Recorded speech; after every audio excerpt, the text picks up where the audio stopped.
Good morning, friends, and welcome back to the class of User Interface Design. So, in the last class, we stopped here. In the last video, we stopped here at Windows operations. So, the guidelines for Windows operations are still evolving.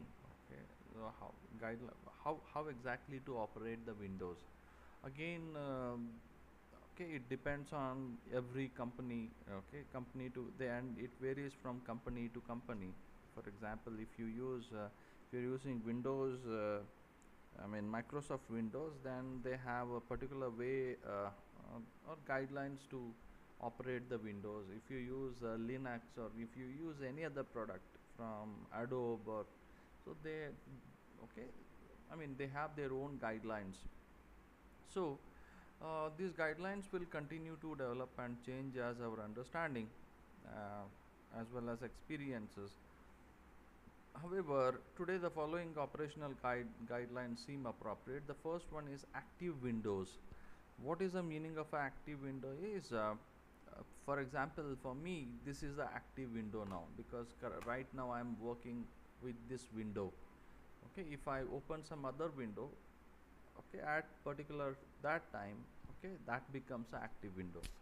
A window should be made active with as few steps as possible. Visually differentiate the active window from other windows. So we have to make the the active window to stand out from other windows which are inactive. So that a user should not get confused that which is an active window and which is a non-active window.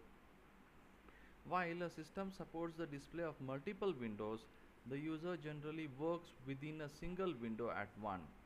Okay, most of the times, even though we have opened so many windows, but at one point of time, we will be working with a single window. Okay, this window is called as an active window. Okay, they should also be permitted to move. These windows should be permitted to move to and make any window active with as many steps as possible.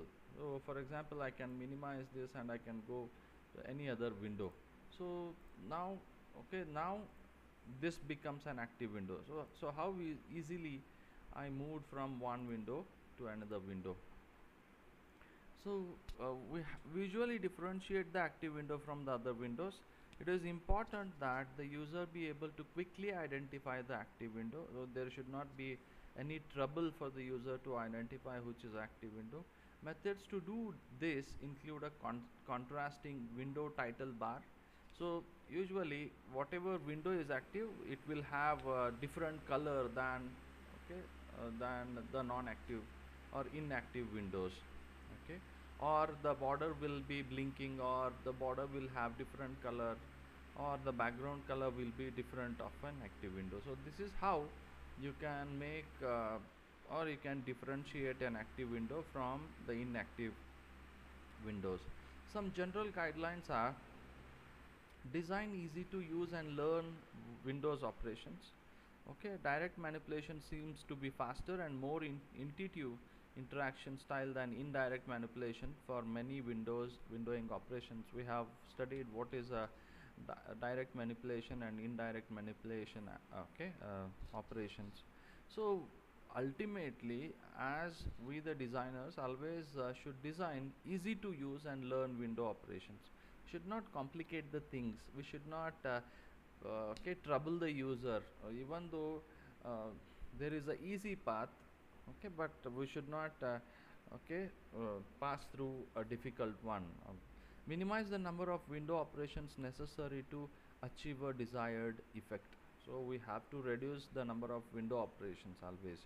Make navigating between windows particularly easy and efficient to do so. So when I want to move from one window to another window, okay, it should be easy. Make the setting up of windows particularly easy to remember. So if I want to set up a window, then I should easily remember it. Okay, in overlapping systems, provide powerful commands for arranging windows on the screen in user tailorable configurations. If there are overlapping systems, then we have to provide powerful commands for arranging the windows. So for example, I can arrange the window in whatever way I wish. Okay, uh, we, this Microsoft Windows never forbids any user for arranging the windows. Okay, default it provides some window arrangement, but always user can, okay, choose or change these default settings and arrange the windows according to his needs. Okay, so the same thing they have explained in detail. The next one is opening a window. So how exactly to open a window? Provide an iconic representation or textual list of available windows. Okay, for example, now whatever windows are available, you see all the icons of those particular windows are available here. Okay, so this is one way of knowing which are all the available windows. When opening a window, position the opening window in the most forward plane of the screen. So whenever you are trying to open a window, okay, then you should position it in the most forward plane of the screen. So it should not go background, so it should come front of to the user. Adapt the window to the size and shape of the monitor on which it will be presented. So this is another important aspect. We really struggle using websites in our mobile phones because they are basically optimized for desktop or laptops. When I try to open those kind of websites through my mobile, I face the difficulty because I cannot read the complete text at once.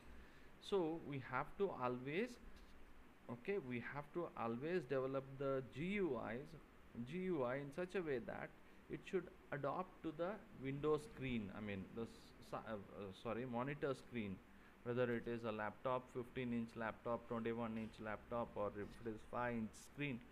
So it should automatically adopt to the size of the monitor. Designate it as the active window. Set it off against the natural background. Ensure that its title bar is visible. So whenever user opens a window, so you make it as an active window, okay, then its title bar is visible to the user. When a primary window is opened or restored, position it on the top. Okay, so whenever a primary window is opened or it restores means, okay, now I restore it. Okay, now it becomes a primary window. So it should be, okay, positioned on the top. When a top means this is a top window what I am seeing, this is a top window what I am looking at now.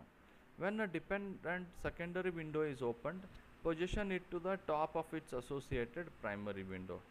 When I open, for example, some secondary window, something like this, okay, then again that should be opened, for example, file, print. Yeah, you look here, now it is positioned on top of the primary window. Okay, so this is what I am saying. So that is a secondary window. Position a secondary window with peer windows on top of its peers. Present layered or cascaded windows with any related peer secondary windows. When a dependent secondary window is activated, its primary window and the related peer window should also be positioned at the top. If more than one object is selected and opened, display each object in a separate window. So when I select more than one object and press enter, so each object should be, okay, displayed in a separate window. Designate the last window selected as the active window. So among that list of files, whatever file you have selected last, so that becomes an active window.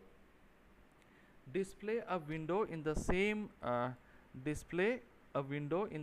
state as when it was last accessed. So when you access, okay, when you reopen, okay, a particular window, then you place it at the same position, okay, same state. You should not alter the state of that earlier window. With the tiled windows, provide an easy way to resize and move newly opened windows. So, if there is a tile of windows, you have opened so many windows, and and many windows are open parallelly. In that case, if a user opens one more new window, then then we should provide an easy way to resize it and move newly opened window. So, in the next video, we will discuss about sizing windows. Thank you.